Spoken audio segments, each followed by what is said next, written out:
Dan kalau kita berkumpul di dalam firman Tuhan yang menyatakan diri, Dia memberkati kita sekalian.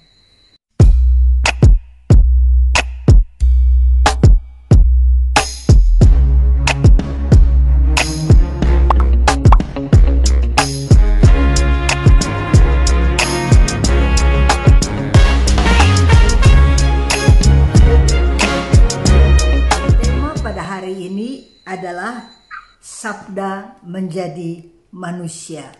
The Word became flesh.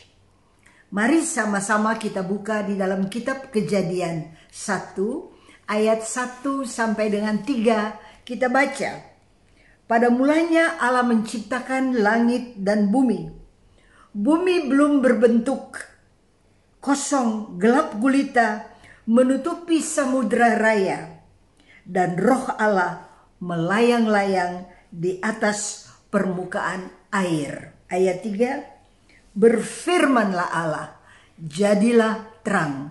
Kalau kita perhatikan di dalam kitab Kejadian 1 ayat 1 sampai dengan 3, Allah Tritunggal itu hadir dan ada. Katanya ada kata di sini, Allah menciptakan langit dan bumi. Roh Allah melayang-layang di atas permukaan air. Berfirmanlah Allah, jadilah terang. Jadi ada Allah, ada roh Allah, ada firman Allah. Dan kita tahu kalau itu firman berbicara tentang Yesus Kristus Tuhan.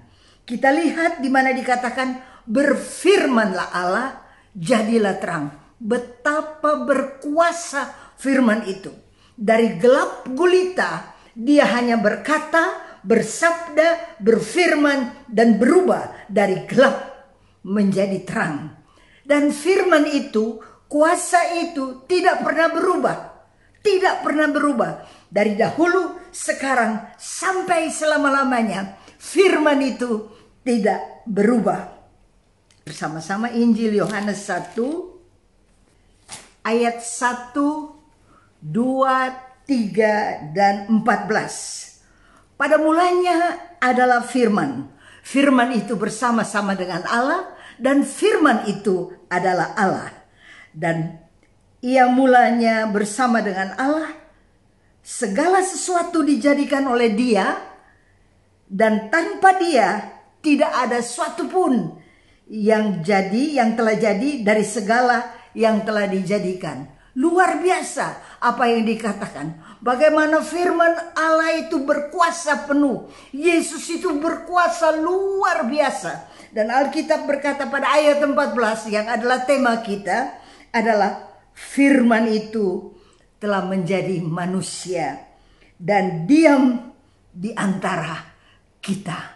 Saya bersyukur bahwa kitab suci berkata firman Allah itu menjadi manusia dan dia tidak tinggal di jauh-jauh, tapi dia tinggal di antara kita. Dia tahu apa yang terjadi dengan saudara dan saya. Dia tahu apa yang kita alami. Bukan jauh-jauh dia ada. Dia tinggal di antara kita. Syukur kepada Allah bahwa dia tinggal di antara kita. Saudara ingat ada 3 anak muda, Sadrak, Mesak, dan Abednego. Ketika mereka dilempar kepada dapur perapian karena tidak mau tunduk dan menyembah patung yang dibuat oleh Raja Nebukadnezar, maka apa yang terjadi? Ketiga pemuda ini dilemparkan ke dalam dapur perapian yang telah 7 kali dipanaskan. Dan orang-orang yang melempar 3 orang ini, mereka mati karena hangus terbakar. Sebegitu panasnya. Panas itu ganas sekali. Tetapi raja menonton ketika dia melihat yang tadinya hanya ada 3 anak muda yang dilemparkan dalam dapur perapian. Tapi apa yang dikatakan di dalam firman Tuhan? Mereka lihat ada 4 orang. Kalau dalam bahasa Inggris dikatakan the Son of God. Jadi Tuhan tidak tinggal di luar dapur perapian, tapi Tuhan masuk di dalam dapur perapian di mana ada 3 anaknya yang ada di dalamnya. Dan Alkitab berkata ketika mereka dilemparkan masuk, mereka terikat baik tangan maupun kaki. Tapi apa yang terjadi? Ketika dilihat, mereka jalan-jalan di dalam dapur perapian. Jadi yang lepas adalah ikatan. Kadangkala di dalam dapur perapian kita, pada masalah-masalah kita, yang terlepas adalah ikatan, tabiat-tabiat buruk, kebiasaan buruk yang ada pada kita, yang akibat daripada dosa. Tapi kalau kita dimasukkan, diuji oleh Tuhan, maka terlepaslah. Ketika 3 anak ini keluar, kitab suci berkata bahwa rambutnya tidak terbakar, bajunya tidak bau hangus. Wow, hebat banget. Kuasa daripada anak Allah itu menyertai mereka di dalam dapur perapian, sehingga ketika mereka keluar sebagai anak-anak muda yang bebas. Sampai akhirnya raja berkata, Allah yang disembah mereka adalah Allah yang benar. Saudara, biarlah kita sekalian mengalami di dalam hidup kita yang juga mengalami kesulitan-kesulitan, tapi kita kuat dengan iman kita. Kita percaya pada Yesus Kristus yang membimbing kita dengan kuat kuasa Roh Kudus, sehingga orang lain boleh percaya dan berkata, Allah yang mereka sembah, Allah yang dia sembah adalah Allah yang benar. Biar kehidupan kita menjadi kesaksian. Di dalam kesulitan seperti manapun, kita tidak jatuh, tapi kita tetap berdiri karena kuat kuasa Roh Kudus menyertai kita sekalian. Saudara, kita lihat di dalam kitab Amsal 18 ayat 21 berkata demikian, hidup dan mati dikuasai lidah. Siapa suka menggemakannya akan memakan buahnya. Bagi kita yang telah diperbaharui, yang telah lahir baru, yang telah menjadi manusia baru, di dalam Kristus kita adalah manusia baru. Yang lama sudah berlalu, sesungguhnya yang baru sudah datang. Hati-hati dengan kata-kata yang kita ucapkan, karena kita di backup sama Roh Allah. Kita di backup dengan kuat kuasa Roh Kudus. Jadi ucapan kita harus minta seperti Raja Daud, supaya ada penjaga di depan bibir, di depan mulut saudara dan saya. Ada satpamnya di sini. Perkataan, ucapan, kalimat yang kita keluarkan biar membangun sesama kita, bukan melemahkan atau mematikan. Hati-hati dengan perkataan yang kita ucapkan. Saudara-saudara yang kekasih, kita belajar untuk memberkati bangsa dan negara kita. Jangan kita bilang, aduh lagi payah nih. Enggak lagi payah. Tuhan memberkati Indonesia. Tuhan memberkati presiden kita. Tuhan memberkati pemerintahan kita. Kita belajar ucap yang positif. Kita belajar ucap, karena ucapan kita adalah doa. Juga untuk keluarga, untuk usaha. Mungkin saudara mengalami di dalam usaha, di dalam bisnis, ada yang turun, ada yang anjlok, ada yang tidak seperti biasa. Tapi mari kita belajar ucap, Tuhan memberkati saya. Tuhan berikan kesehatan kepada saya. Tuhan berikan kemampuan kepada saya. Pada masa yang sulit ini, saya tidak akan turun, tetapi naik. Karena firman Tuhan berkata, kita diciptakan bukan untuk turun, tapi untuk naik. Mari saudara-saudara yang kekasih, sama-sama kita buka kitab Ulangan 30:14 berkata demikian.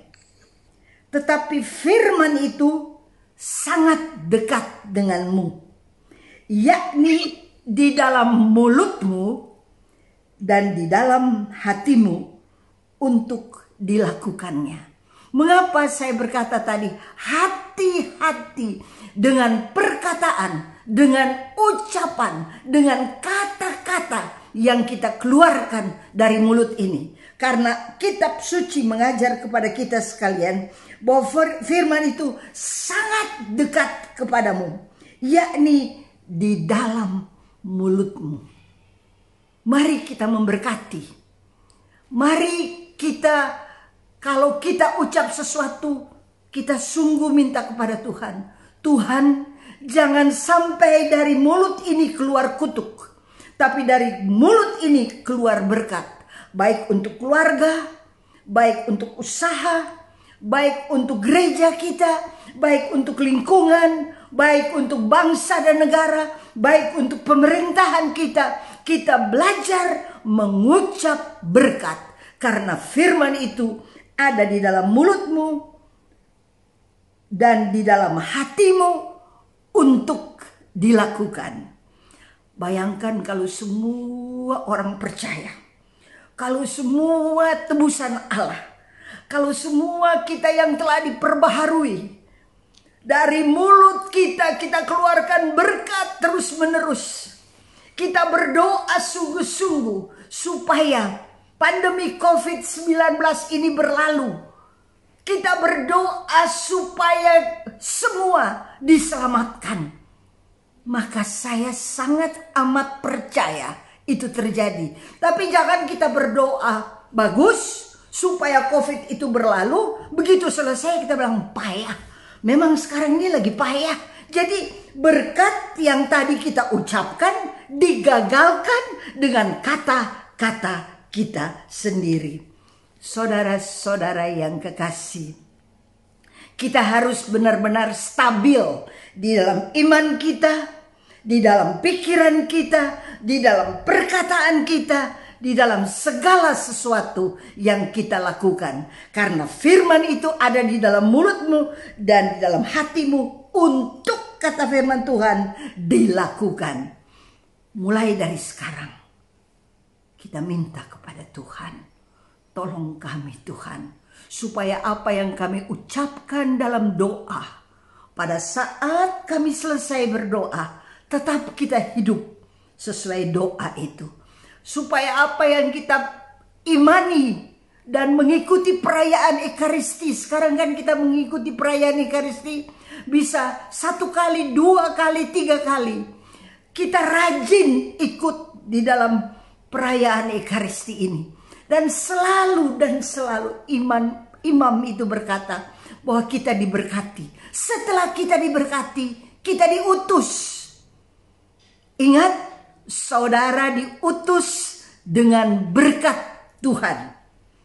Hati-hati dengan ucapanmu, dengan tindakanmu, dengan tingkah lakumu, dengan sikapmu. Hati-hati, karena Tuhan menyertai kita.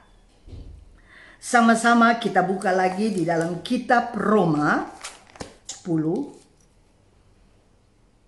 ayat 8. Berkata demikian. Tetapi apakah katanya? Ini, firman itu dekat kepadamu, yakni di dalam mulutmu dan di dalam hatimu. Itulah firman iman yang kami beritakan. Saudara, apa yang kita dapati di dalam perjanjian lama, nanti diulangin di dalam perjanjian baru. Pasti sinkron. Karena apa yang Tuhan janjikan di dalam firman lama akan menjadi kenyataan di dalam perjanjian baru. Ada perjanjian lama, ada perjanjian baru.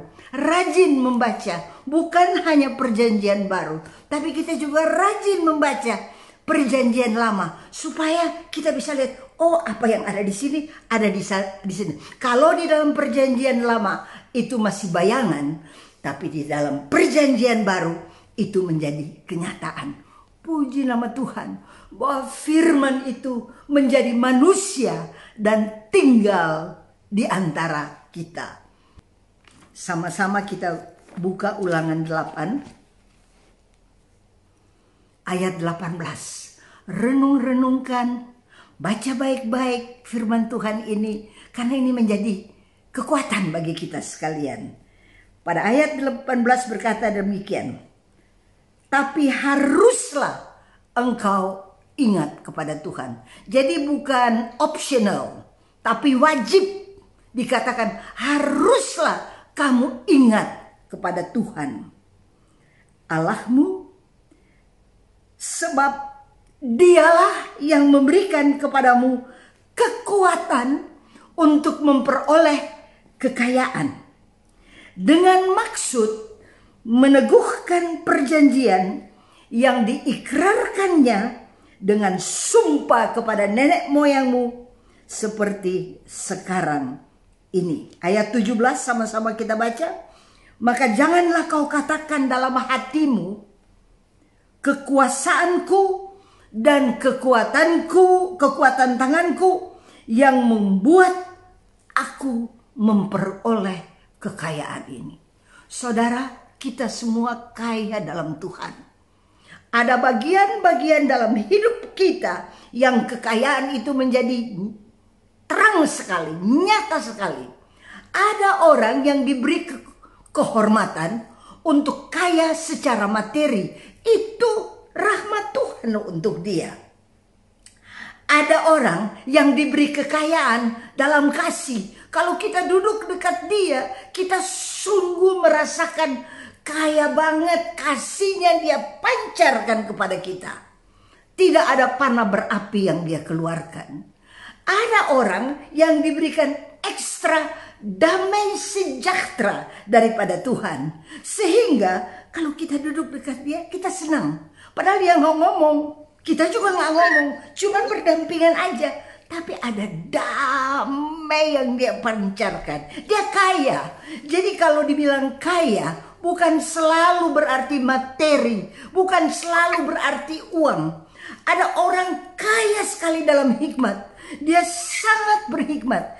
Saat ini, pada saat banyak orang sakit, saudara sehat, saudara kuat. Bukankah ini harta kekayaan yang Tuhan titipkan kepada kita? Belajar bersyukur dengan apa yang Tuhan berikan. Saudara ingat, beberapa waktu yang lalu kita baca Injil di mana Tuhan yang punya kebun anggur, dia panggil orang yang jam 9 pagi. Ketika dia panggil, dia berkata bahwa kalau kamu kerja sama saya, kamu dapat 1 dinar. Jadi mereka sepakat, orang itu dengan tuan ini sepakat dapat 1 dinar. Jam 9 dia panggil. Tapi ada dia ketemu orang lagi jam 12. Dia bilang, mari. Karena mereka nganggur, nggak ngapa-ngapain. Mari kerja di kebunku. Ada juga yang jam 3. Dia lihat masih banyak orang nganggur. Dia bilang, mari kerja di kebunku. Ada jam 5 dia lihat masih ada orang nganggur. Mari kerja di kebunku. Tapi ketika membagi upah mereka,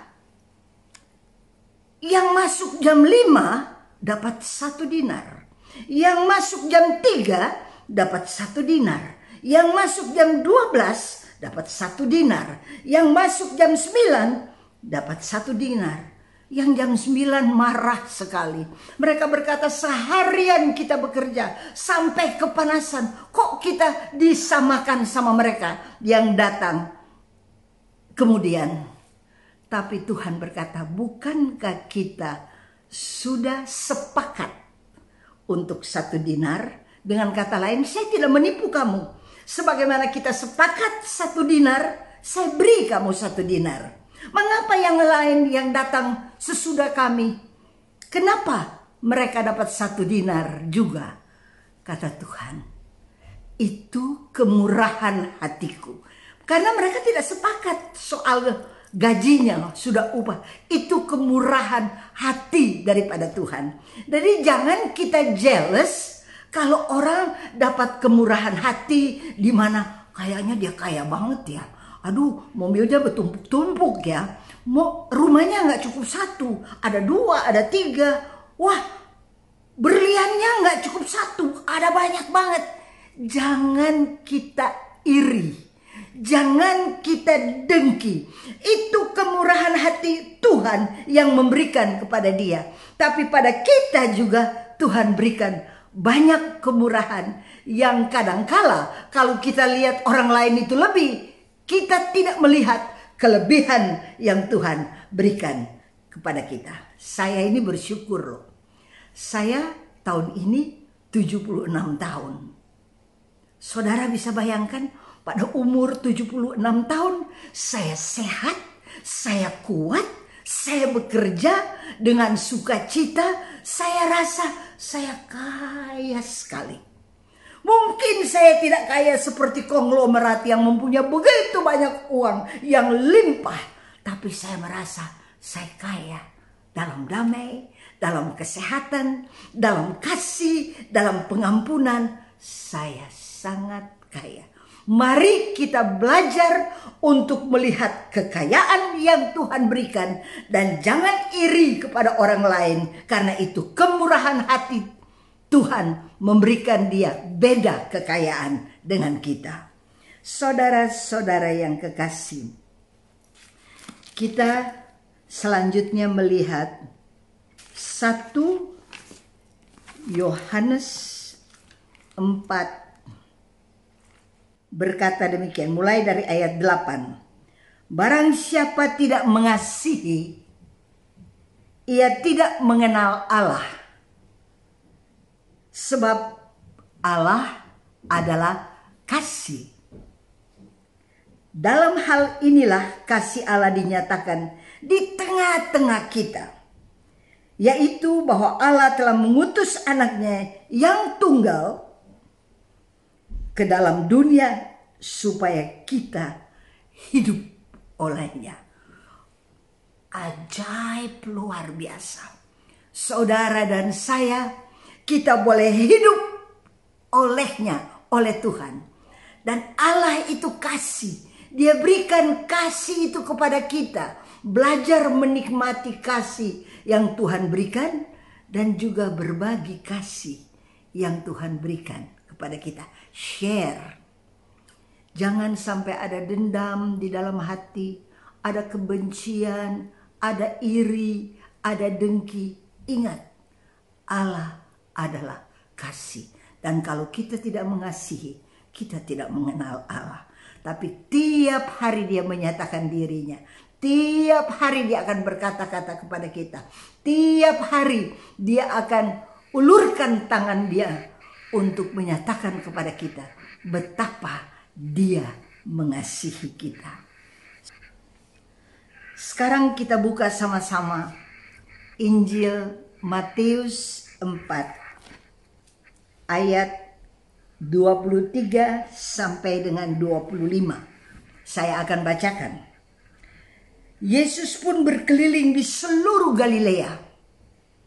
Ia mengajar di rumah-rumah ibadat dan memberitakan Injil kerajaan Allah, serta melenyapkan segala penyakit dan kelemahan di antara bangsa itu.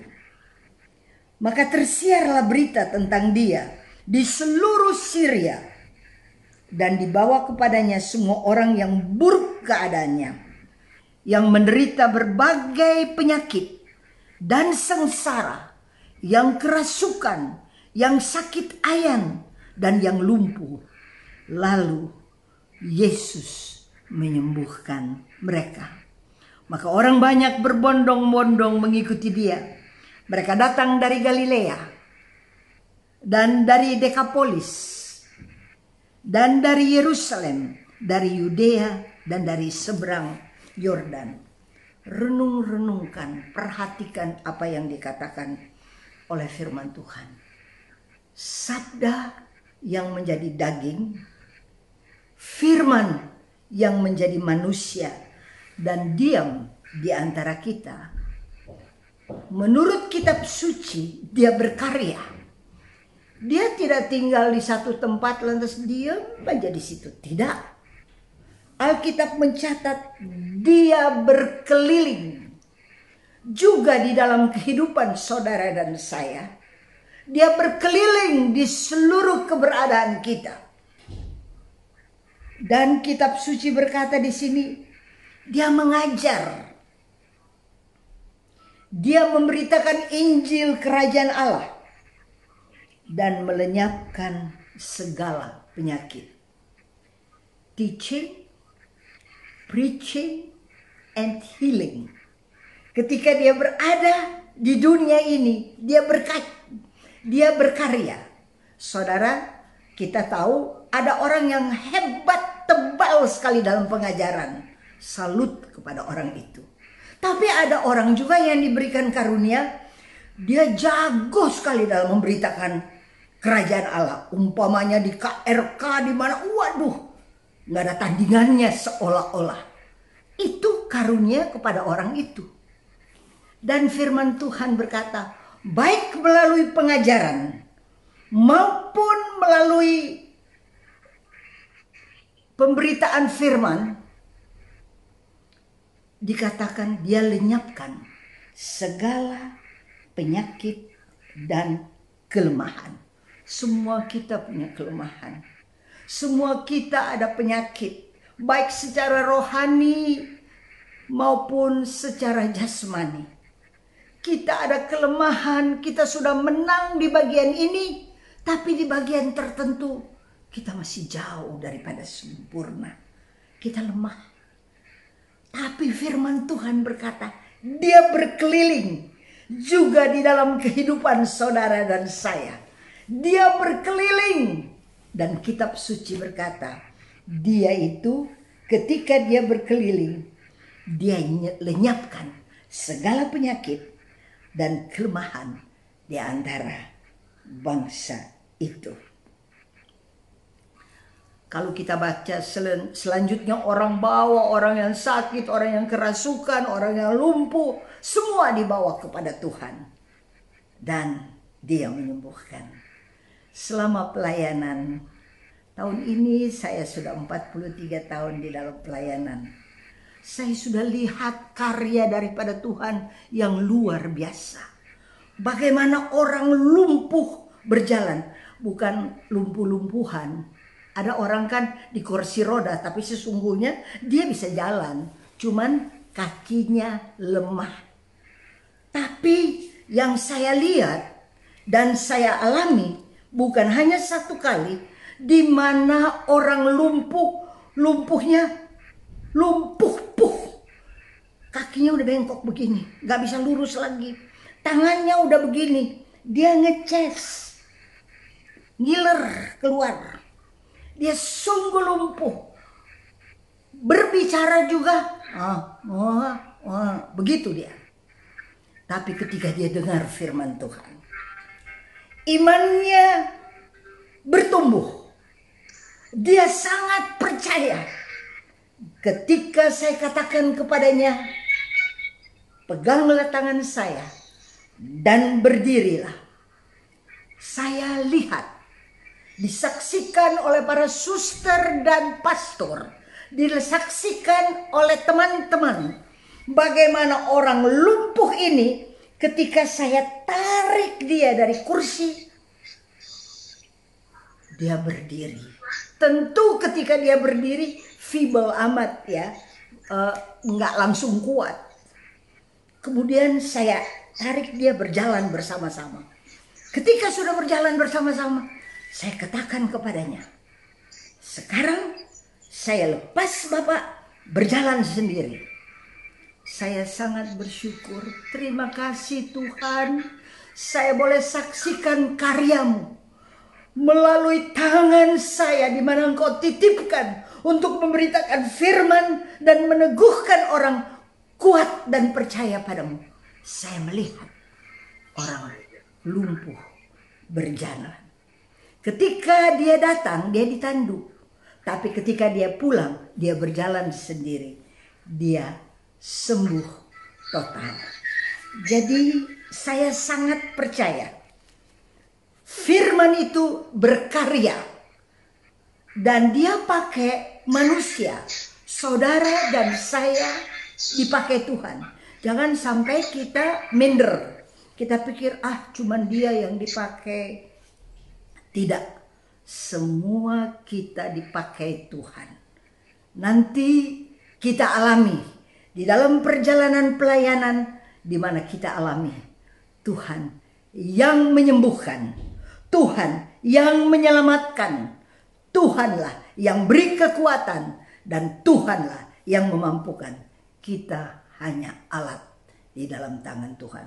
Jangan pernah kita menjadi sombong kalau kita pernah berdoa untuk orang sakit, kemudian orang itu sembuh, kemudian kita pikir-pikir, wah aku udah boleh ya, wah aku udah sakti banget nih ya. Jangan, karena yang melakukannya bukan kita. Yang melakukan adalah Yesus Kristus Tuhan. Dia yang adalah firman yang menjadi manusia, yang diam di antara kita. Kita lihat bagaimana Tuhan berkarya, bagaimana Tuhan bekerja ketika dia berada di bumi ini. Sama-sama kita buka Injil Markus 5 pada ayat 21, 22 dan 23. Demikian bunyinya. Sesudah Yesus menyeberang lagi dengan perahu, orang banyak berbondong-bondong datang lalu mengerumuni dia. Sedang ia berada di tepi danau, datanglah seorang kepala rumah ibadat yang bernama Yairus.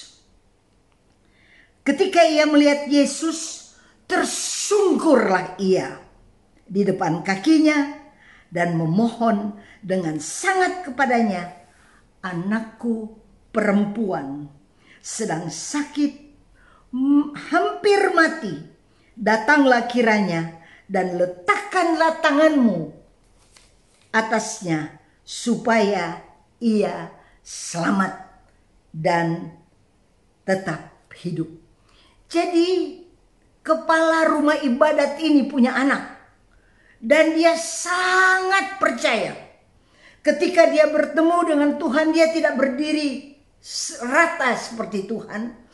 Tapi dia tersungkur. Biar kita sekalian orang percaya.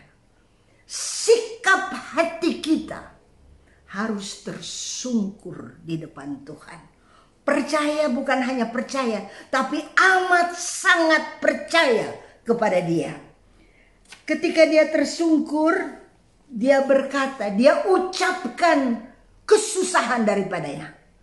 Anakku perempuan sedang sakit. Orang tua mana kalau anak sakit dia happy-happy? Tidak ada. Mau laki-laki kayak perempuan, kedua orang tua, kalau anaknya sakit, walaupun anak itu kecil, sedang, remaja, sudah berumah tangga pun, kalau anak sakit, kita itu susah banget. Jadi papa ini juga susah. Dia bilang, dia mohon kepada Tuhan, datanglah, letakkan tanganmu atas anakku, supaya dia sembuh dan tetap hidup. Lalu pergilah Yesus dengan orang itu. Kan baik Tuhan ya, luar biasa. Dia jemput, dia bilang datang, ikutlah dengan aku. Yesus pergi. Tapi kata firman Tuhan, banyak orang berbondong-bondong mengikut dia. situ ada seorang perempuan yang sakit pendarahan. Pada ayat 26, ia telah berulang-ulang diobati dari berbagai tabib sehingga telah dihabiskan semua yang ada padanya. Namun sama sekali tidak ada faedahnya, malah sebaliknya keadaannya makin memburuk. Berapa banyak kita melihat orang yang sakit. Dia sudah jual hartanya, dia jual rumahnya. Apa yang ada pada dia, dia jual. Dipikir dengan harta ini, dengan uang ini, dia bisa beli obat dan dia bisa sembuh. Tapi menurut kitab suci, bukannya jadi baik, tapi lebih memburuk. Sudah nggak ada uang dan keadaannya makin memburuk. Maka kitab suci berkata, dia sudah mendengar berita-berita tentang Yesus. Maka di tengah-tengah orang banyak itu, ia mendekati Yesus dari belakang dan menjamah jubahnya. Luar biasa perempuan ini. 12 tahun pendarahan. Perempuan itu kalau cuma 3 hari pendarahan udah lemes loh. Nggak ada yang mengalami pendarahan dia segar bugar, tidak ada. Nah ini 12 tahun. Betapa lemahnya perempuan ini. Betapa sakitnya perempuan ini. Betapa kurusnya perempuan ini. Tapi dia mendengar berita tentang Yesus. Iman timbul dari pendengaran dan pendengaran akan firman Kristus. Mari sebanyak mungkin kita dengar firman. Kita baca firman Tuhan, kita dengar firman Tuhan, kita masuk dalam perayaan Ekaristi. Kalau lagi perayaan Ekaristi jangan tidur, tapi dengar firman Tuhan. Dengar firman Tuhan. Karena iman itu timbul dari pendengaran firman Tuhan. Dan apa yang dia katakan? Asal kujamah jubahnya. Untuk orang Israel itu kalau mereka keluar itu laki-laki ya, ada seperti jumbai. Itu doa pakaian doa mereka. Dan perempuan ini dia pegang. Dia tidak pegang tangan. Dia tidak pegang som, tapi dia pegang itu jumbai itu. Dan dia beriman. Asal kujamah jubahnya, aku akan sembuh. Itu luar biasa. Berarti pendengaran yang dia dengar, orang lumpuh dibuat berjalan, orang buta dibuat melihat, orang kusta ditahirkan, itu masuk di dalam pendengaran dan membuat dia hidup dan percaya. Dan memang betul. Ketika dia mendekati Yesus dan dia pegang, maka kitab suci berkata, seketika itu juga pada ayat 29, pendarahannya berhenti dan ia merasa bahwa badannya sudah sembuh dari penyakitnya. Seketika loh. Ada memang yang Tuhan sembuhkan, ada jedahnya, ada waktunya. Seperti orang kusta itu, mereka disembuhkan Tuhan, tapi dalam perjalanan pulang, yang 10 orang kusta itu, dalam perjalanan pulang, baru mereka merasakan kesembuhan daripada Tuhan. Ada juga yang orang buta, ditaruh lumpur, kemudian dicuci, belum sembuh, sesudah itu baru sembuh. Jadi suka-suka Tuhan deh, mau sembuhkan seketika atau berangsur-angsur atau ada jeda, suka-suka Tuhan. Bagian kita percaya. Nah, perempuan ini ketika dia pegang, dia rasa ada kesembuhan mengalir di dalam tubuhnya. Lalu Yesus berpaling. Dan dia berkata, siapa yang menjamah aku? Jadi murid-muridnya heran dong. Semua orang lagi jamah Tuhan. Ya kan? Semua orang mau pegang. Ada pegang tangannya, ada pegang lengannya, ada pokoknya semuanya mau jamah Tuhan. Tapi Yesus berkata, siapa yang menjamah jubahku? Murid-muridnya berkata, engkau melihat bagaimana orang ini berdesak-desakan dekatmu. Dan engkau bertanya, siapa yang menjamah aku? Lalu ia memandang sekelilingnya. Dia lihat, karena penting sekali pengakuan kesembuhan itu berasal dari Tuhan. Jangan sampai perempuan ini pulang, kemudian dia pikir, oh, yang saya pergi ke tabib itu, yang saya pergi ke dukun itu, sekarang sedang bekerja, jadi saya sembuh. Kesembuhan yang kita peroleh itu berasal dari Tuhan. Jadi Tuhan tanya, perempuan itu menjadi takut dan gemetar ketika mengetahui apa yang telah terjadi dengan dirinya. Tampillah ia tersungkur di depan Yesus dan dengan tulus memberitahukan kepadanya apa yang terjadi. Maka katanya kepada perempuan itu, hai anakku, imanmu telah menyelamatkan engkau. Pergilah dengan selamat, sembuh dari penyakitmu. Jadi Tuhan berkuasa untuk menyembuhkan orang sakit. Selanjutnya kita lihat Yairus berkata, anakku sakit. Tapi di perjalanan ada perempuan ini dan mengambil waktu untuk kesembuhan itu. Mesti pakai ngomong, mesti pakai cerita, mesti pakai tersungkur, itu waktu. Jadi ketika Yairus tiba di rumahnya, mereka ribut, mereka menangis, mereka meratap dengan suara nyaring. Dan mereka berkata, anakmu sudah mati. Pada ayat 39, mengapa kamu ribut dan menangis? Anak itu tidak mati tetapi tidur. Tetapi mereka menertawakan dia.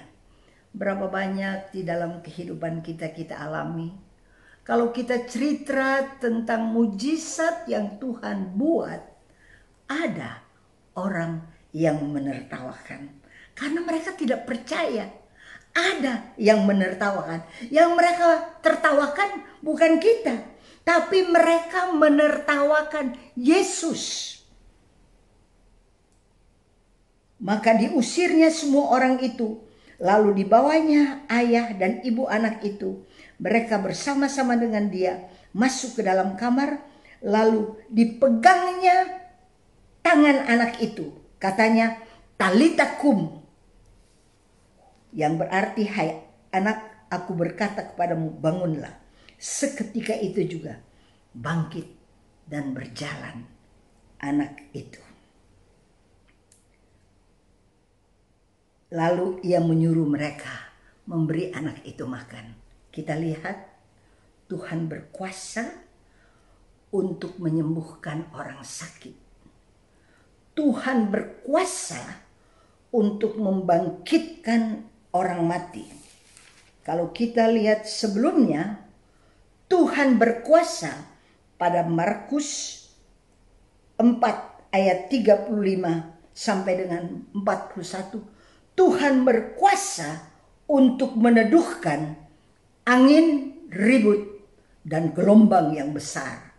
Tuhan berkuasa atas alam semesta ini. Kalau kita lihat ayat-ayat selanjutnya lagi berkata di dalam Markus 5, di mana ada seorang kerasukan dikubur. Tapi Tuhan berkuasa mengusir setan-setan itu. Dan orang itu sembuh. Ketahuilah, dalam satu hari Tuhan demonstrasikan dia berkuasa atas alam semesta. Dia berkuasa atas setan-setan. Dia berkuasa atas sakit penyakit. Dan dia berkuasa atas maut. Inilah Yesus yang tinggal di antara manusia. Ketika dia datang, dia tidak diam di satu tempat, tapi dia berkeliling. Dia berkarya dan dia mempertunjukkan betapa hebat, betapa dahsyat, betapa luar biasa Allah semesta alam yang kita kenal dalam nama Yesus. Berbahagialah saudara-saudara sekalian kalau saudara percaya kepada Tuhan. Berbahagialah saudara-saudara sekalian kalau saudara yakin dan percaya telah diselamatkan oleh Tuhan. Berbahagialah saudara-saudara sekalian kalau saudara dapat merasakan betapa kaya saudara. Kaya dalam kasih. Kaya dalam damai sejahtera. Kaya dalam pengampunan. Kaya sesuai apa yang Tuhan berikan kepada kita. Kita bersyukur. Dan jangan pernah iri kepada orang yang lain yang mungkin menurut perasaan, kok dia hebat, kok dia dipakai Tuhan, kok harta kekayaannya banyak. Jangan dengki, jangan iri, karena semua kita kaya dalam Tuhan. Inilah kabar baik bagi kita sekalian di mana Tuhan datang dan diam di antara kita. Dia berkarya supaya saudara dan saya terjun di dalam karya Tuhan. Dan dia mau pakai bukan cuma satu orang, bukan cuma dua orang, tapi dia pakai kita sekalian menjadi alat di tangannya yang dahsyat dan luar biasa. Amin. Dalam nama Bapa dan Putra dan Roh Kudus.